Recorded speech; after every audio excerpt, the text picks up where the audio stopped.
It's true, losing weight is hard work, but most people are making it harder than it has to be because they believe in long-standing myths about fat loss. So in this video, we're going to go over the 5 most common false beliefs about fat loss that are slowing down your results, and some may even be flat out preventing you from losing any weight at all. Let's start with myth number 1. Cardio is the best exercise for fat loss. This is a very common misconception, and lately it's been reinforced by a handful of cherry-picked studies. When most people think of weight loss, they think of people in sweatpants running outside, huffing and puffing. There are 2 problems with this line of thinking. First, almost no one enjoys doing it, especially not on a daily basis. And second, there's a much better way to burn fat and burn it faster. Most forms of cardiovascular training only burn calories while you're actually exercising. But what if you could increase the amount of calories you burn while sitting still? Wouldn't that benefit you a lot more since you don't spend the majority of the day exercising? It would make a lot more sense to increase your overall metabolic rate, wouldn't it? Well, you actually can by growing your muscles. It used to be believed that just 1 pound of muscle would burn 50 calories per day, but over the years, research has shown that new muscle mass is not quite as metabolically active as we used to think.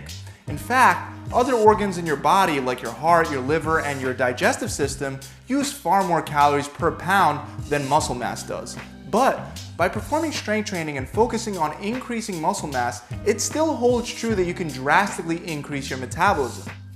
Sure, you're not going to be burning 50 calories per day from each pound of muscle, but you're still burning 3 times the amount of calories that you would burn if it was pounds of fat instead.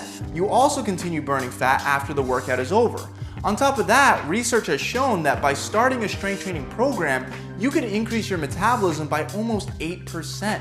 Because not only do you get a boost from adding on new muscle mass, but all of the muscle tissue that you already had on your body that you're now putting more stress on with the strength training program, all that muscle will increase its daily energy demands. The point is that by engaging in a resistance training program, your body does in fact need a lot more energy to maintain muscle strength and size. Now, even if we put the unmatched benefits that weight training will have on your metabolism aside, we still have the incredible benefits that weight training can provide for your hormones.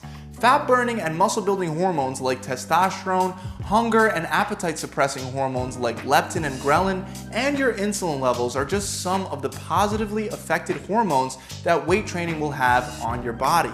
Many people ruin their metabolisms and create hormonal imbalances with years of poor choices with their diet and exercise habits.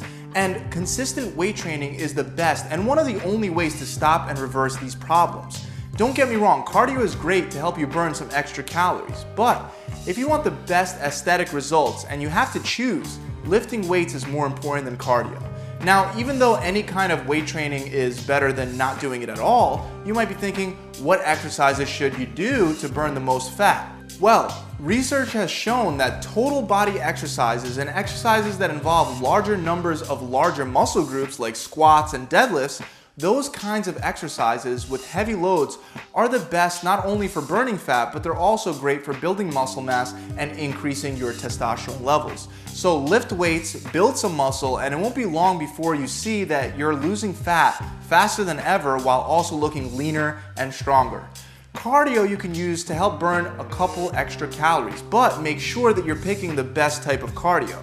This actually leads us right to the next myth. Running is the best cardio for fat loss. Most people's first choice of cardio is running. And don't get me wrong, running is great. It builds your endurance, your lung capacity, it keeps your heart healthy, and gives you that nice feeling of euphoria known as the endorphin high. But running also has several problems. Besides not being the best for fat loss, if you overdo it, running can also be plain bad for you. When running, your joints have to catch and decelerate the force of up to 4 times your body weight, and each foot strikes the ground up to 100 times a minute. That adds up a lot of stress on your ankles, knees, and hips, especially if you're carrying extra weight.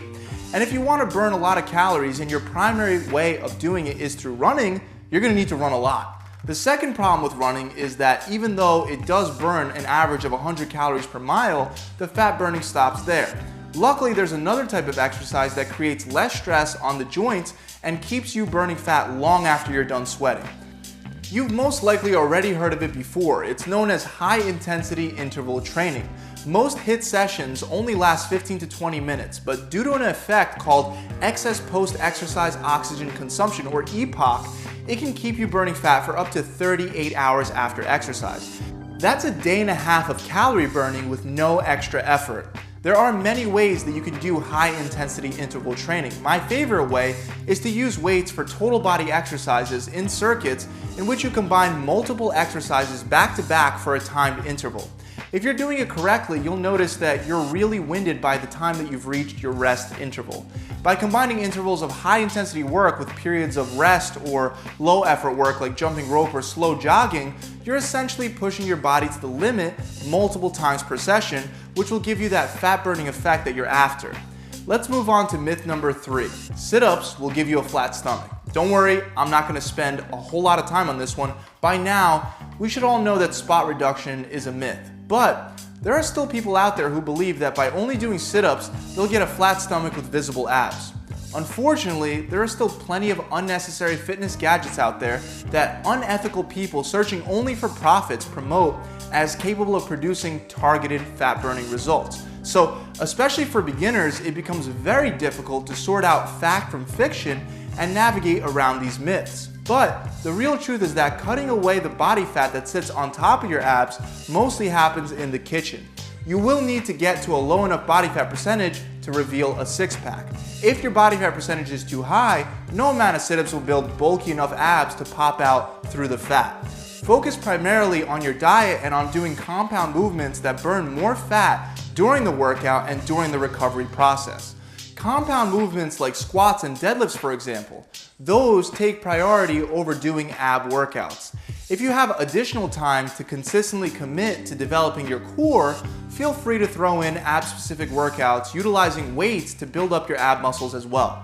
This way, they can stand out more once you lower your body fat percentage enough. Next, we have myth number 4.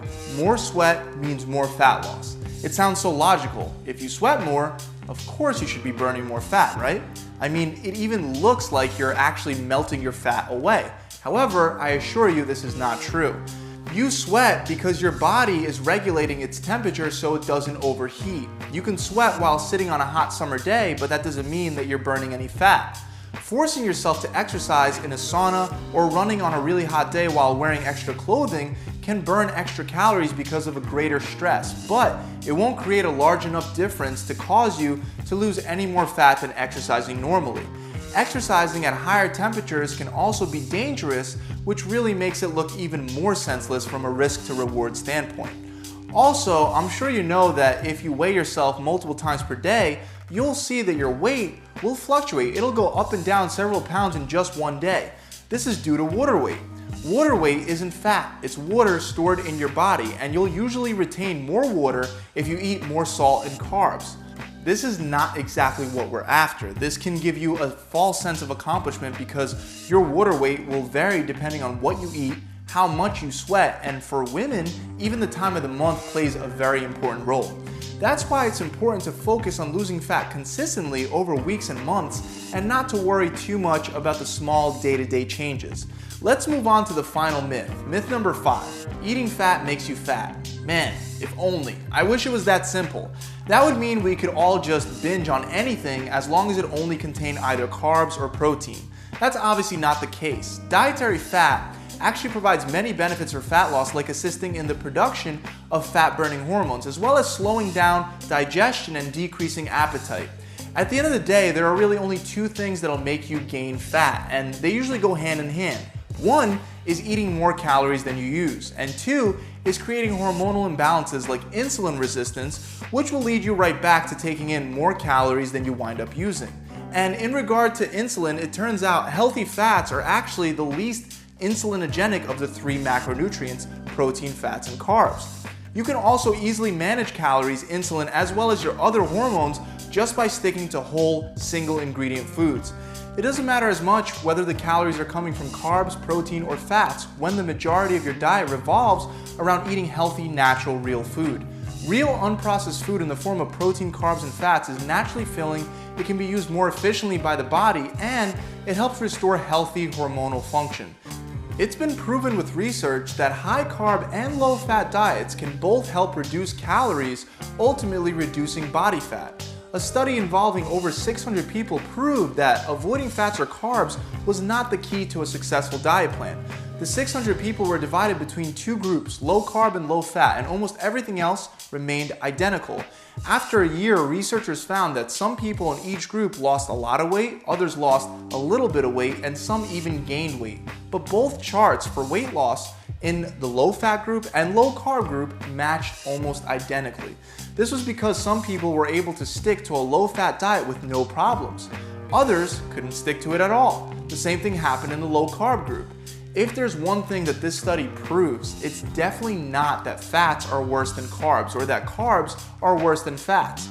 It's the fact that the true determining factor of whether a diet plan will result in you successfully losing fat comes down to adherence. Healthy single ingredient sources of fats, carbs, and protein can all help you create a diet plan that you can actually stick to. That's it, guys. I really hope this video has helped shine a light on these 5 very common fat loss myths. If you enjoyed this video, make sure you subscribe to this channel and hit that bell icon to get notified whenever I release more free tips and tricks just like this. Please feel free to ask any questions you have in the comments below, and let me know what other fat loss myths you see people believing in that I didn't get a chance to address in today's video. Also, if you're serious about losing some weight and body fat fast without giving up all your favorite foods, and you want to try a done-for-you approach that involves no research nor trial and error on your part, try our 6-week challenge. On average, our clients that have completed this challenge have lost either a minimum of 20 pounds or 5% of their body fat in only 6 short weeks while building solid lean muscle in its place. You get a custom diet plan, a 42-day workout plan, and an accountability coach that'll check in with you every week to monitor your progress and much, much more. This challenge is especially great for those of you that are going to take your goals seriously by actually sticking to the program for all 42 days, because we give you the opportunity to get the whole program for free while motivating you to actually complete it all the way through. To find out more, you can click the link in the description below, or you could visit the website directly at gravitytransformation.com. I'll see you guys soon.